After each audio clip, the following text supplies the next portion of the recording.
देखिए हर खबर यहीं पर, सब्सक्राइब कीजिए TV9 Bharatvarsh. Defence expert Gurmeet Singh ji भी हमारे साथ जुड़ गए हैं और गुरमीत जी लगातार ये कह ही रहे हैं कि ऑफिशियल स्टेटमेंट एक बार आ जाए उसके बाद ही हम कमेंट कर पाएंगे। लेकिन सर, आपके ज़रिए हम समझना चाहेंगे कि आखिर गलवान घाटी में, इस इलाके में भारत की ओर से जो सड़क का निर्माण चल रहा है, जो निर्माण कार्य चल रहा है, उसको लेकर के चीन को इतनी आपत्ति क्यों? बार बार चीन ये क्यों कह रहा था कि ये LAC पर स्थिरता के खिलाफ है? इस विवाद को हम चाहेंगे एक बार आप फिर से समझाएं। अंजलि जी, ईस्ट लद्दाख के इलाके के अंदर में दोनों साइड की लाइन ऑफ एक्चुअल कंट्रोल का कंफ्यूजन है। दोनों साइड यूनिलैटरल परसेप्शन है, एक दूसरे की परसेप्शन मालूम नहीं है। जब पेट्रोल्स आपस में मिलते हैं तो फेस ऑफ हो जाता है। और अभी अगर आप इस स्थिति को देखें, अभी प्रेजेंट स्टेट, तो मई के पहले हफ्ते से ही चाइना की एक्टिविटी बहुत बढ़ी हुई थी। फेस ऑफ हुआ, अच्छा फेस ऑफ नहीं था। उसके बाद में ये स्टैंड ऑफ की स्थिति में रहे हैं। और 6 जून को जो मीटिंग हुई थी लेफ्टिनेंट जनरल लेवल के ऊपर में, उसके बाद में मेजर और नीचे वाले लेवल के ऊपर मीटिंग हो रही है ताकि डी एस्केलेशन और डी इंडक्शन किया जाए।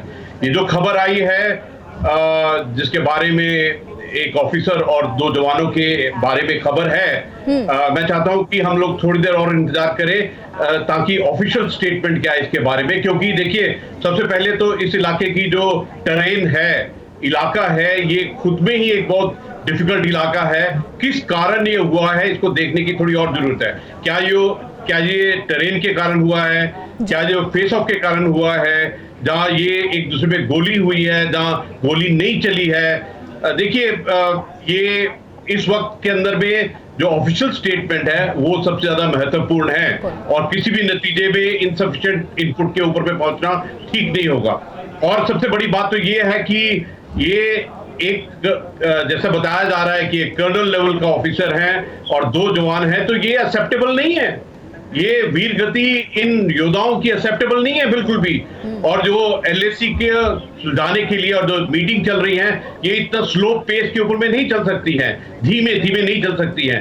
ये जरूरी है कि ये जो टेंशन है, ये जो सिचुएशन है, इसको जल्दी से सॉल्व किया जाए और एक दूसरे को उकसाने का जो चलता रहता है उसको बंद करना चाहिए, और ये इस सिचुएशन को कंट्रोल करना चाहिए, और हमको किसी भी चुनौती के लिए हर वक्त तैयार रहना चाहिए। गुरमीत जी, जो सैन्य अफसर हैं, सैन्य अधिकारी हैं, वो तक गए उस इलाके में और वहां पर बातचीत हुई। लगातार ये कहा ही जा रहा था कि डोकलाम विवाद के तरह ही इस बार भी बातचीत के जरिए ही सीमा विवाद को सुलझाया जाएगा। लेकिन अचानक से इतनी बुरी खबर आती है और हमने अपने 2 जवानों को, एक अफसर को खो दिया है। ये जो खबर है वो वाकई में झकझोर देने वाली है। और क्या आपको लगता है कि भारत सरकार अब कुछ कड़ा रुख अपनाएगी, बातचीत में अब जो है तल्खी लाएगी? एब्सोल्युटली, उसमें कोई शक की बात नहीं होनी चाहिए। लेकिन अंजलि जी, मैं आपसे रिक्वेस्ट करूंगा, थोड़ा इंतजार कीजिए ताकि ऑफिशियल स्टेटमेंट की वेट कीजिए। कारण क्या था? ऐसे देखिए, उस इलाके में टेंशन है, उस इलाके में फेस ऑफ और स्टैंड ऑफ वगैरह होते रहते हैं।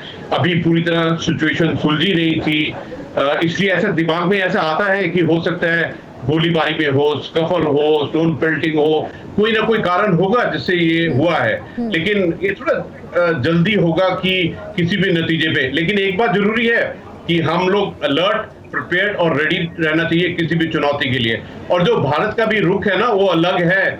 अभी भारत का रुख है डिसीजन लेने वाला, अभी भारत का रुख है रिजॉल्व वाला, अभी है भारत का रुख नेशनल विल वाला। और जो भारत की कैपेबिलिटीज हैं, कैपेसिटी हैं, स्किल हैं, वो ऊंचे दर्जे की हैं। और ये हम भी इंतजार कर रहे हैं उस प्रेस कॉन्फ्रेंस का, तभी कोई कमेंट कर पाएंगे हम भी। अड़ी सोमवार से शुक्रवार शाम 6 बजे सिर्फ TV9 भारतवर्ष पर।